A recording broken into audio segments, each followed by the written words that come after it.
I'd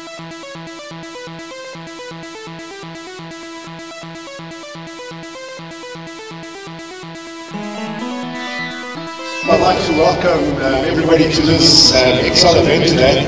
I got my ground crew to try and attempt to pull this aircraft the other day. It took 12 of us.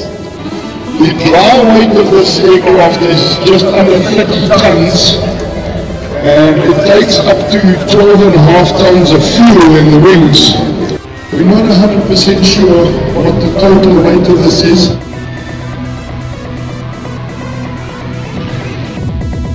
The 158 kilos of man versus over 30 tons of plane.